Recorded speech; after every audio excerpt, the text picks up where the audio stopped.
It is time to scientifically start designing space for our ears and the emotion it evokes to improve the well-being in our workplaces. I would like to ask you to please stand up, close your eyes, and for 45 seconds, feel and move to the music that I'm going to play for you. Tonight, I'm gonna have myself a real good time. I feel alive, and the world, I'm turning inside out, yeah. I'm floating around in ecstasy, so don't stop me now. Stop me, 'cause I'm having a good time, having a good time. A shooting star leaping through the sky like a tiger. Thank you, and please sit down. Who would say they feel inner joy now compared to 45 seconds ago?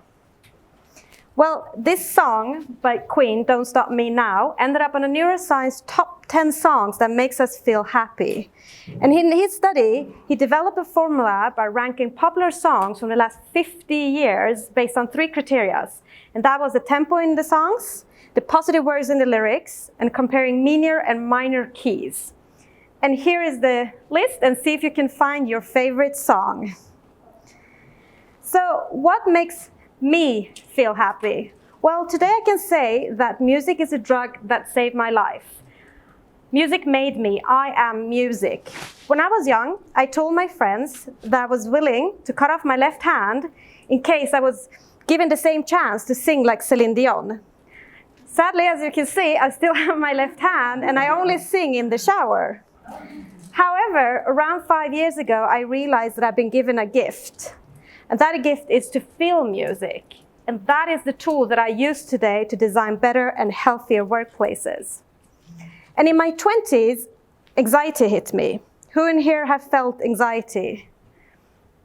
Well, for me, it's like a dark cloud taking over my body and strangling my throat. And it creeps up me when I have low sertraline and low dopamine. And in my 20s, I worked around 10 years in Europe, in events, and especially in the club industry of London. And in that atmosphere, it's very easy to fall into alcohol and drug addiction, especially when you're suffering from anxiety. But I see myself lucky because the only thing that made me high was the music playing in the clubs.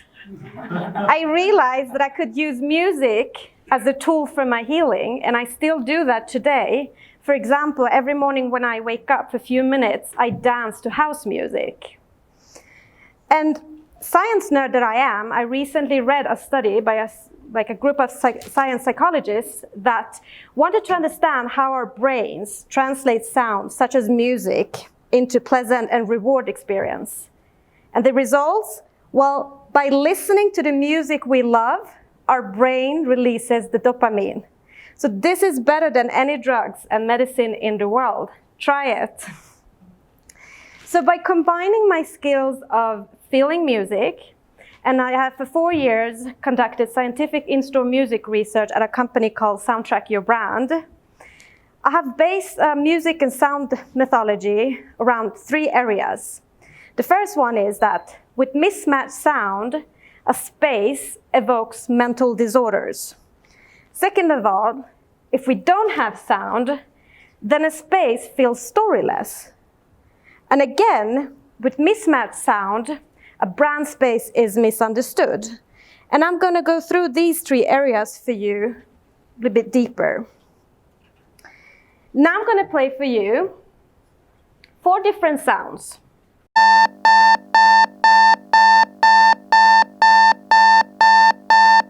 The alarm clock waking you up in the morning.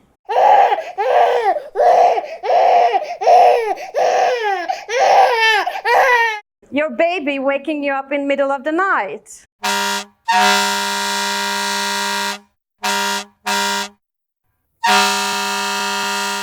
The sound of the fire trucks when you're visiting New York, right? Every time.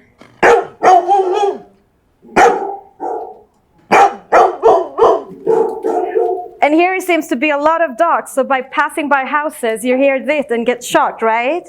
So take a second and feel, what kind of emotions and memories did these kind of sounds evoke inside of you? Anxiety, fear, panic, arousal? Well, I'll let you know that this is a natural reaction our body feels when we are exposed to these kind of signals. Why? Because we human beings, we have like a built-in system. It's called fight, flight, and freeze response. And it protects us from danger and threat in our environment. For example, cavemen use this to protect themselves in case a tiger would attack. And as humans, we can choose not to look, not to feel, or not to smell. But we have low control regulating our breathing, heart rate, or even our eye reflection. Nevertheless, our hearing is constantly on. We can't turn it off. Why? Because it protects us 24/7. At Soundtrack Your Brand that I work with, we have developed this concept that ears don't blink.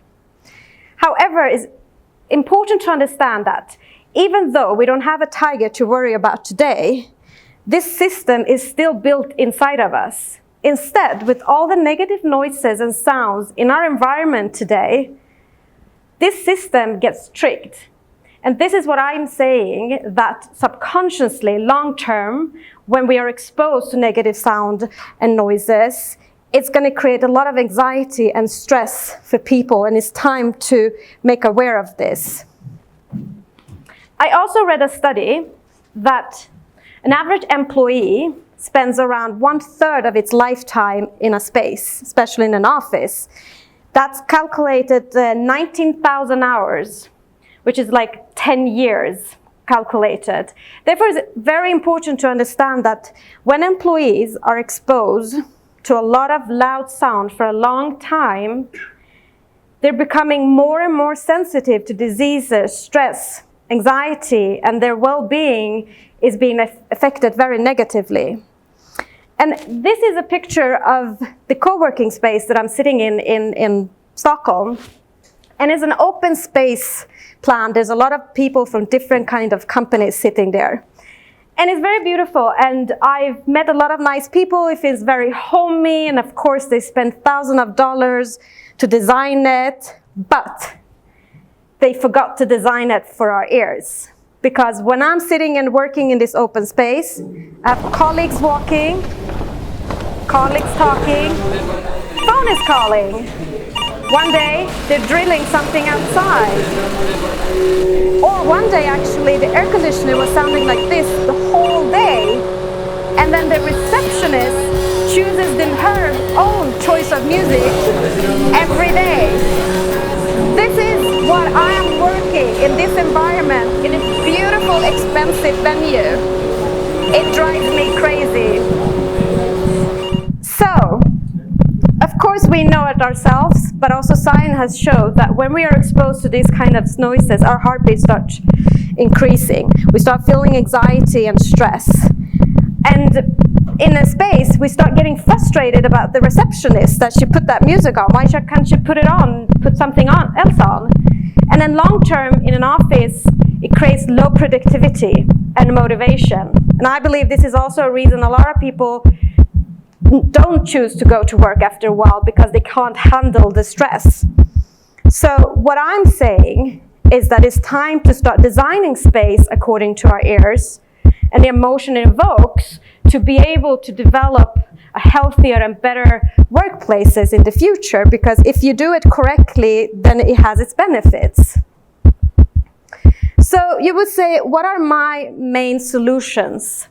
Well, number one, to decrease noise in a space, then I recommend that you work with bookshelves, plants, wall observers, and carpets. Why? Because they prevent sound to bounce back. And of course, I recommend that you should play music.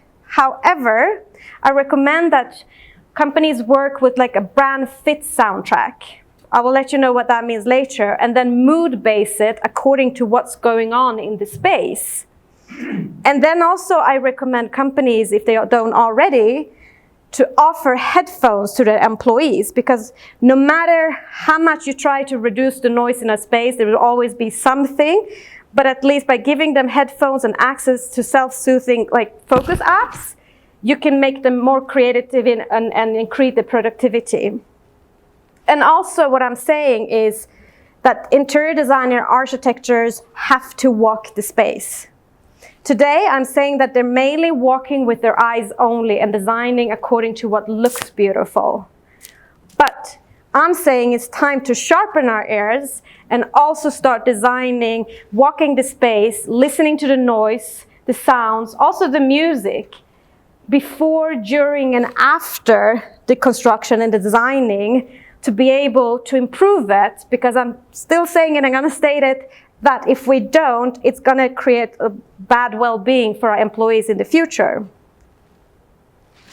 Now I'm going to go into my second section of my presentation, and that is that without sound, a space feels storyless.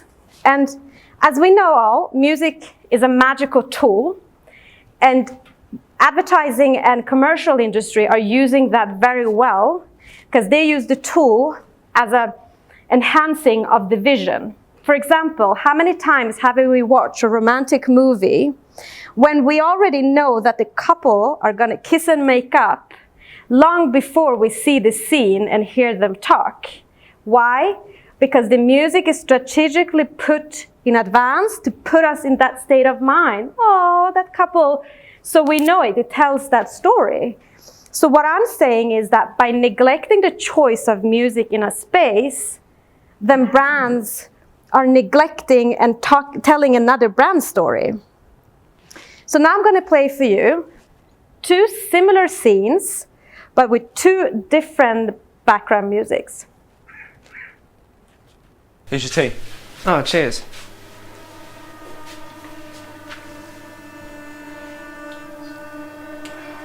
Did you put sugar in this? Yeah, I did.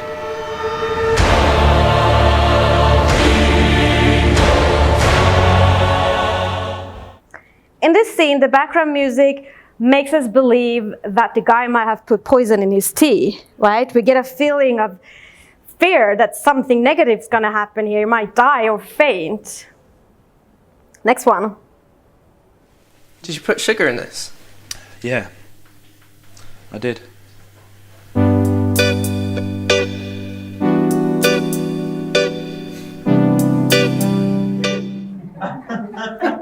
Well, on this scene, the music makes us believe that the guy has a crush on him. And it gives a feeling of love and that maybe something happening between them in the next scene. But I'm also saying that without music, a vision is lifeless. So now I'm going to play for you two scenes from Spider-Man with and without music.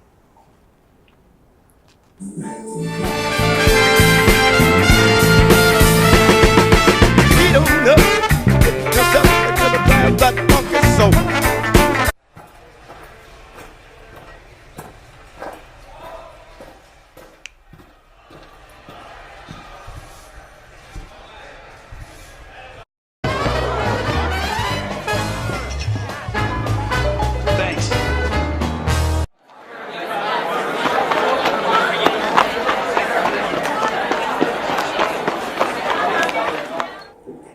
So how cool does the music make him look, right?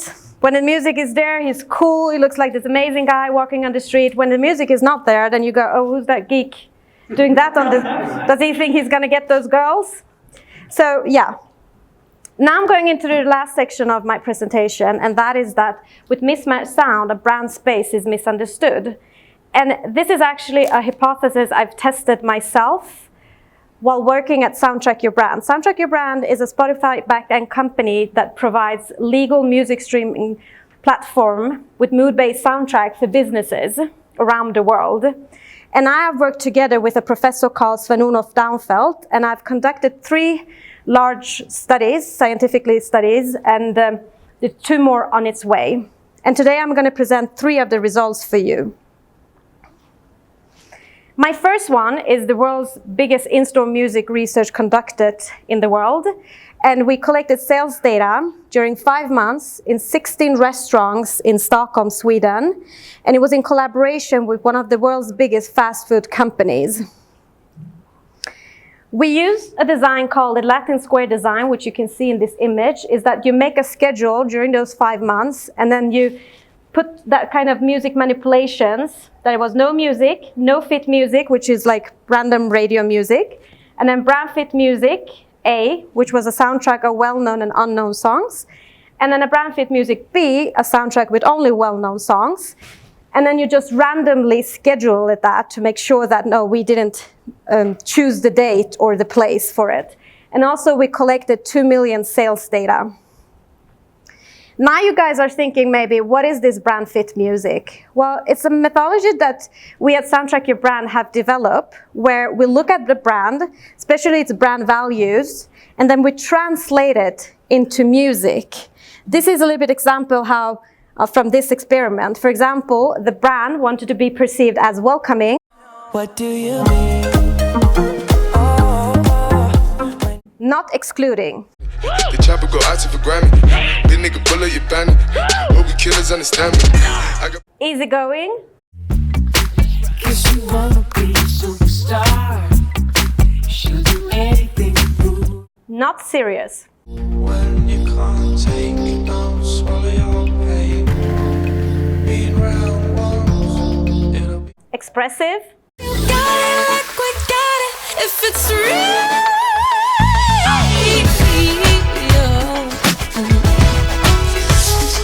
Not low-key. Looking into another day. Tomorrow. Modern. I get a little bit Genghis Khan. Don't want you to get it on. Not traditional. Under my umbrella, under my. So what did the results show? Well, the results show that it's better to play no music than music that doesn't fit the space. And also it shows that when we played the brand fit music A, which was a soundtrack of well-known and unknown songs, and compared it to the radio music, we could see an increase of sales of 9.1%. And also during that period, we could see the products that sold the most was actually the desserts. And I'll let you know, it was not summertime in Sweden, the opposite, it was cold. So I do believe that because of music was the only variable that we changed during the whole experiment, that we were able to evoke the right brand values and emotions, creating an atmosphere that customers felt that they enjoyed and they stayed longer, and when you stay longer, you spend more money. In my second study, I wanted to understand the relationship between music and sleep.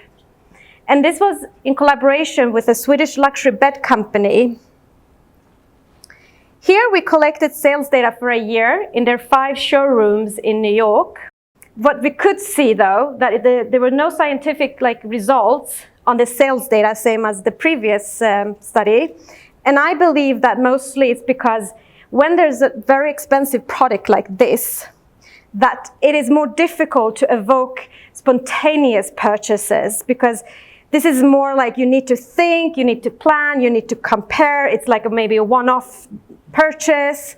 But however, we could see that because I did interview with the staff and customers, that something happened with the brand. Here we work with 3 music manipulation. The first one is the brand fit music. And here the brand wanted to be perceived as calm, exclusive, modern, down-to-earth, and innovative. And this is like one of the songs. Silence says my name like it's a prayer. The second soundtrack, we call it a product fit. And that is because we chose out of Spotify top songs that people like yourself choose when you go to sleep.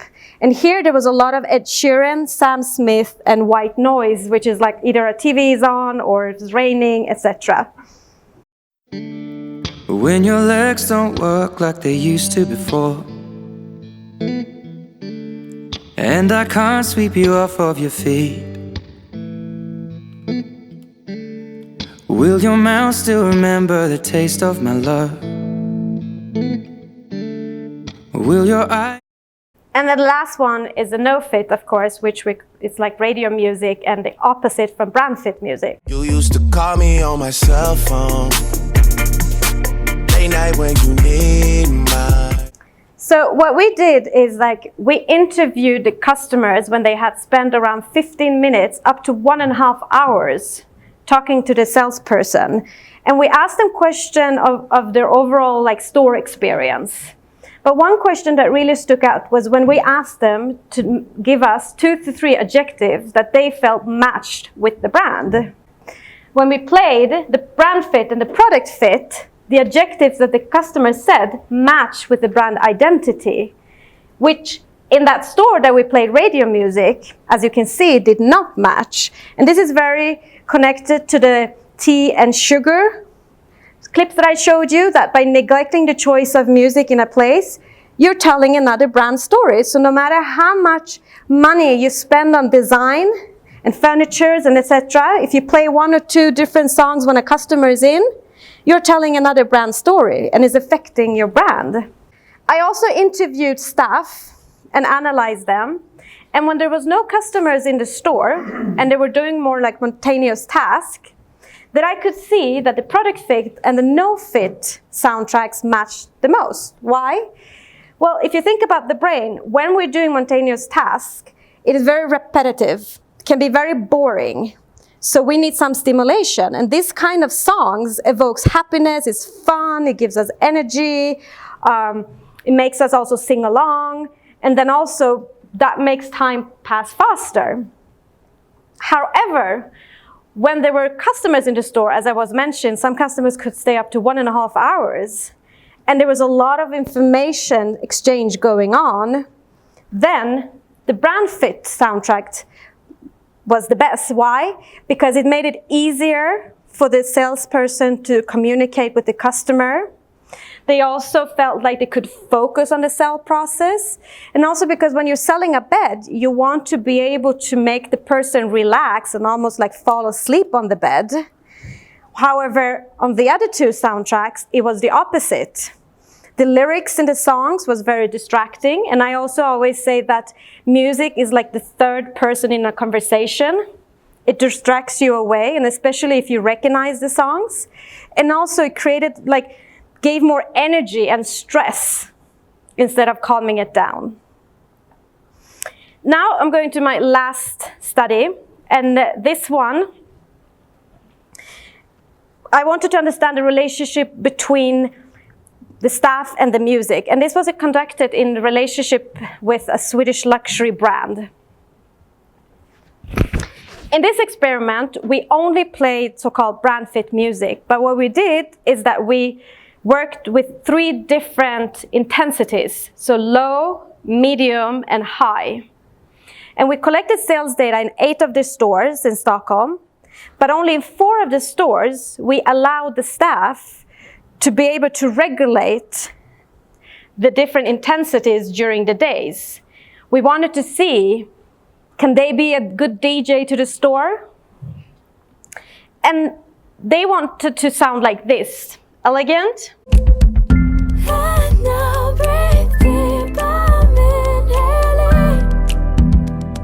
Not rugged. We need another rush, something to feel our days. It lies in wait for us. It lives on. Forward thinking. The paranoia sitting in so deep. I don't know what to believe. Tell me what. Not conventional.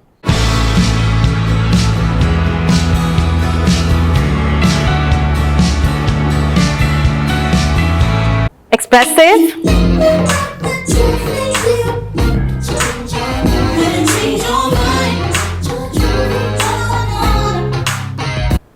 And not subdued.